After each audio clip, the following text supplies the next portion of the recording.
Maybe you believe in past lives and maybe you don't, but I'm going to tell you a past life story right now that I don't think there's any way my client could have made this up, and you are definitely going to want to hear this one. Before speaking to my clients' higher selves, where they channel it under hypnosis, we always look at a past life that's relevant to their current life. And I tell them, you might be male, you might be female, you might be neither. It might be on Earth or it may be on some other planet. This one was definitely on a different planet. In fact, when I called her higher self forward after we looked at this past life, her higher self said it was a planet that was even denser than planet Earth and that planet no longer exists. It actually collided with another planet and was destroyed.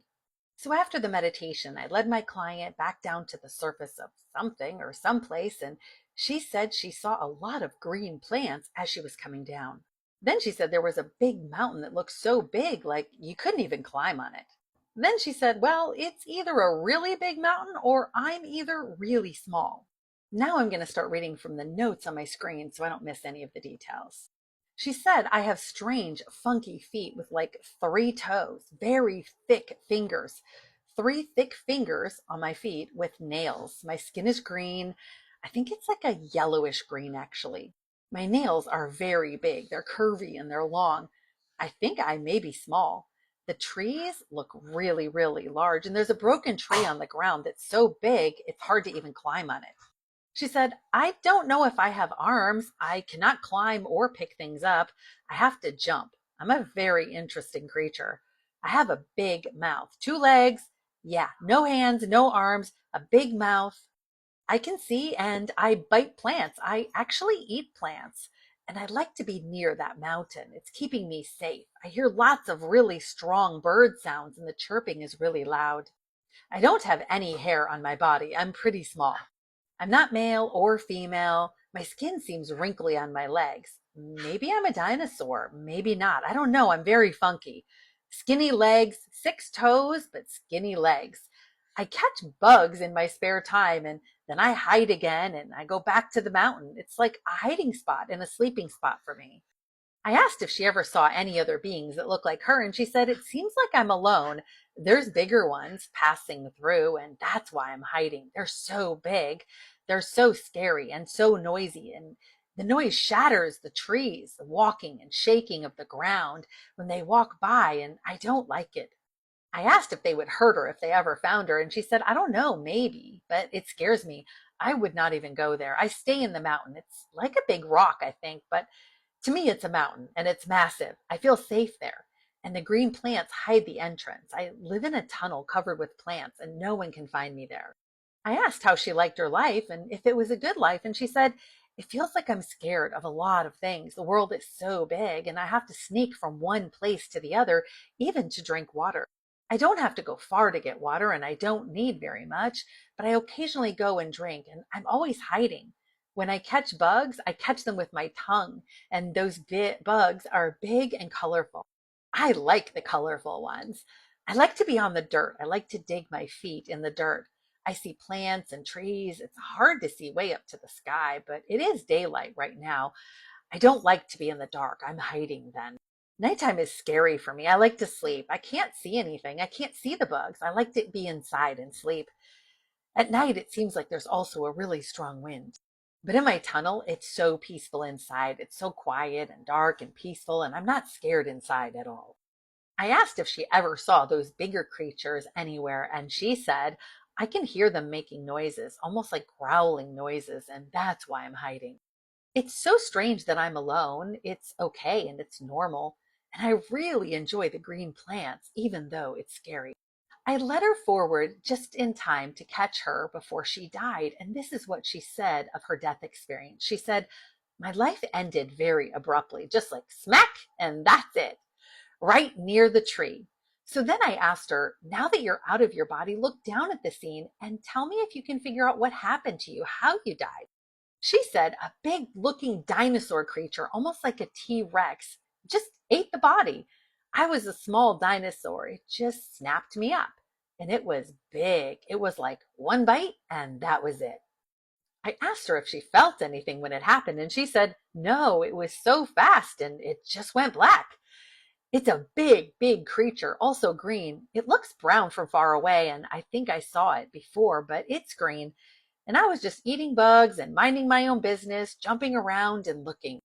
I didn't pay attention, and I don't remember walking back to my hole in the mountain. I was okay being alone. I was happy. It was so colorful. I told her that it seems like every life has a lesson, and I asked her if she thought there was any particular lesson for this lifetime, and she said that we're okay to be alone. I was okay to be alone. I knew there was another group somewhere, but I wanted to be alone and I was okay.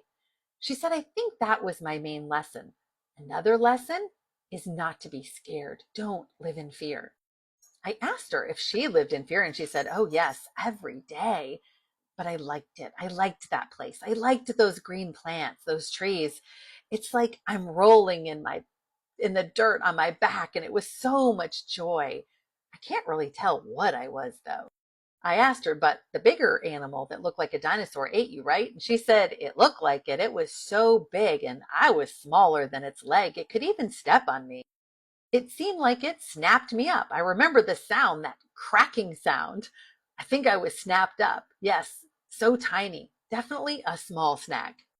I asked if she was angry or upset that she died that way, and she said, no, no. And then she started reminiscing about that life again. And she said, I always go back to that big rock underneath. I'm getting something. It's like an egg. That's what it was. I was beside an egg, a crushed egg, in the tunnel where I was hiding. I was hiding inside of a tunnel in the crushed egg. Something laid me, and I came out, and I would go back inside that egg. I liked it. It got crushed even more over time, and it was like a blanket. I think I had a tail. I was laying down on the tail, curled up, but it's not long. I asked if she liked that life. She said, yeah, I did. I'm not sure if I was happy. I don't know if I know what happy is. I just really liked the green plants. I liked the trees. I liked the dirt. Maybe I was happy. It looks like I was always around the tree. It felt normal. It felt good. It was nice. Now that she was out of the body, I said, so what are you doing now? And she said, I'm just hanging around here, looking at how long the grass is, looking at the trees and the base of the tree. It's so big and it's so beautiful. It's not scary. I like to be here. I'm kind of camouflaged in them. There are bugs hiding underneath the tree, and I liked to get them. I would catch them with my tongue, and my mouth is small but long.